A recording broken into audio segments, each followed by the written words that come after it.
Hi guys, welcome back to the Clean Scalpel. Again, the mission of our channel is always to make you think about surgery as professional athletes think about their sport. Something that requires time, effort, and of course practice.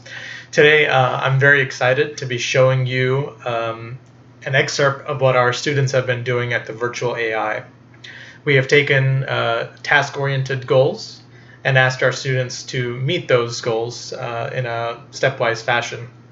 And as part of this process, something that has really helped them and has really given me an insight about how to teach better is that I'm going to present some of these videos that the students are sending me, along with the critiques that I make to them.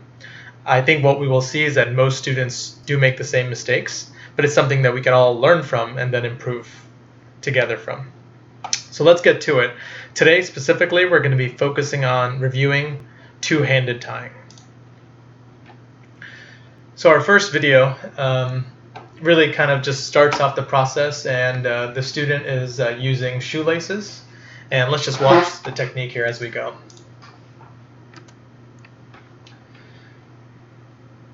So you can see she's tying it down right there. Okay, she's making a loser, passing it up. Notice the hand rotation. So one thing right there, guys, this should be a no-no in surgical technique, crossing your hands. Now, you can see here that the knot is coming down square, which is exactly what we want, but this is usually a no-no, and in seeing this, we did make a correction video, and the next video will show the correction of this. But the couple things you notice is that the transition, as she's doing the knot tying, is actually very, very smooth. Okay? Yep. Okay. Again, you notice she's switching hands, which obviously we're not supposed to do. A little hiccup there. But for the most part, you can see that the knots actually are coming down square. And that's a great example of it. The knot's actually coming down square. So conceptually, she does exactly know what's going on, and that's actually a huge plus. So let's go to the next video in the series. Now in this particular video, the same student, which is, you can tell by the shoelace here, but she incorporated a couple different things. We worked on sending the knot down with the index finger, as well as holding on to the suture that you're starting off with. The nice thing is in order to learn this, you actually have to start working on your body motion, and you can see that she's incorporated this fairly nicely. So again, knots are coming down square, nice hand roll right there. Okay, you notice that she's automatically turning her body as she's getting ready to throw the next knot, and that's nice right there, guys. Look at that coming down square. Notice the hands here, though they look crossed, in person you're turning your body, so technically they're not really crossed. Okay, so did you guys see that walk up with her hand? That let her really cinch that knot down. That was excellent. Okay, here we go. Yep, that's nice. Nice little roll down with her hand. Okay. So again, guys, as she's throwing the loser, she's rotating clockwise to let that thing sit down. That's nice. And the hand's below the level of the knot. Again, the hand motion is very, very smooth, which is nice. She's working at the back end of the suture. Yeah, and that looks fantastic. Okay, so the good things, guys, is that you notice that the body motion has really made that slick. She doesn't necessarily have to continue to drop the suture from her hands. And the knots are actually very square and very secure, which is really fantastic. Let's move to another example here.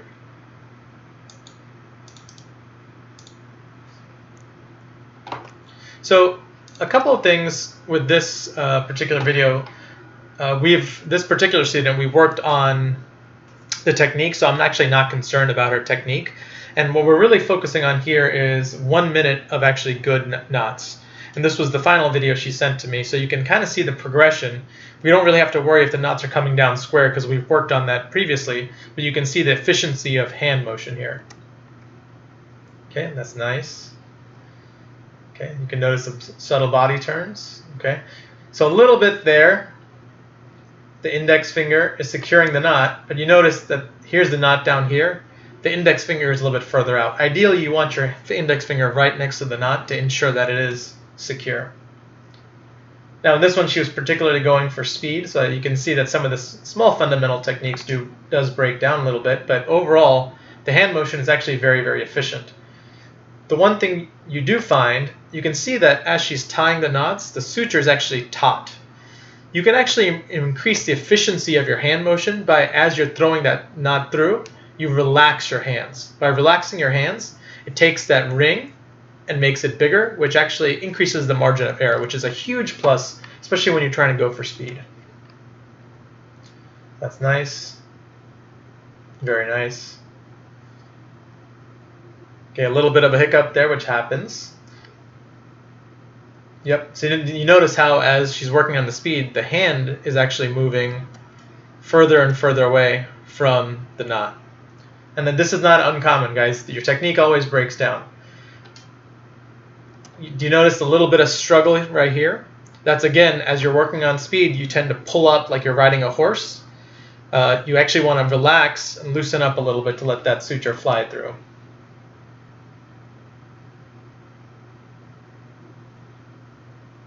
But overall, you can tell that she's really practiced this, and this does look slick, which is fantastic. Let's go to another video here. Okay, so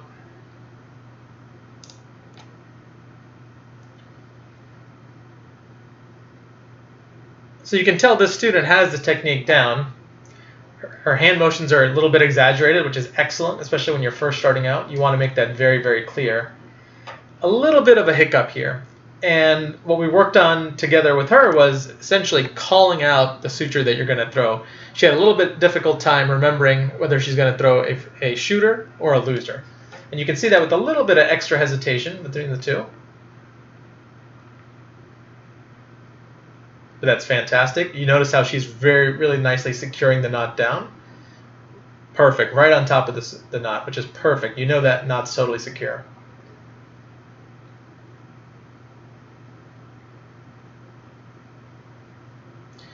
A little bit of a kind of just setup, guys. You notice that one suture is way longer than the other. She'd previously been practicing hard, which I love. But it sets you up for a little bit of discrepancy. So when you are practicing, it may actually be better to not necessarily start out with asymmetric suture just to get your technique right. Yeah, that's nice. So again, a little bit of hesitation with the pullback, but that's okay.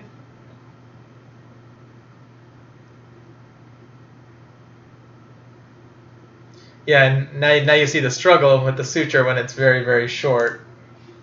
You can see that. So again, setting yourself up for success definitely will help in that situation. And let's go to our final video of the review.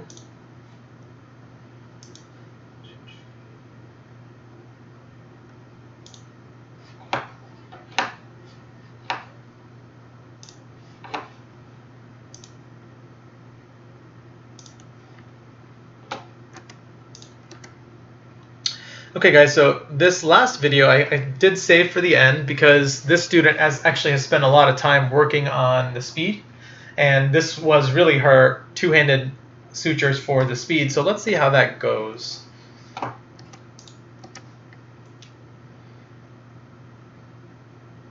So you can see how slick that looks. Really no hesitation between the two sutures. I would like to see her work a little bit further back, but the hand motion's slick. You know, when she's pulling it up, there's not that much tension, so she's able to make the movement of the suture through very, very efficient. Again, my only suggestion to her was working a little bit further back. Part of the reason is you notice right there she got stuck when she was trying to pass the suture through. If you only have a little bit of suture to pass through with the flick of your thumb or as you pull it in, you're less likely to catch that, especially if your hand is going a little bit faster. Okay. But you notice that our rotations are very definitive. That's nice.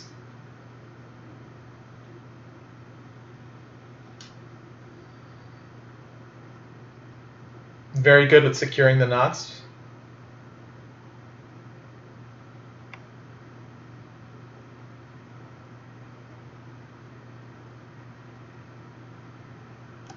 Yeah, and she easily broke 20 knots. So guys, I hope this has really been helpful. This is something that we want to make sure that everybody learns.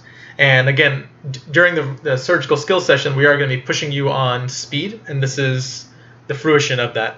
So until next time, we're going to be showing one-handed knots, and that's going to be very exciting because you can see the different variations, as well as a little bit of technical things that need to change to make sure that we can drop at least 30 knots a minute. The benchmark for me for two-handed knots for the students is about 20 knots a minute, and I think that's very, very reasonable. So guys, we'll see you next time. But again, I really want to send a personal thanks to the students for, number one, sharing all their work with me and allowing me to share it. I'm hoping this will help the other group really progress forward a little bit faster. Okay, guys, until then.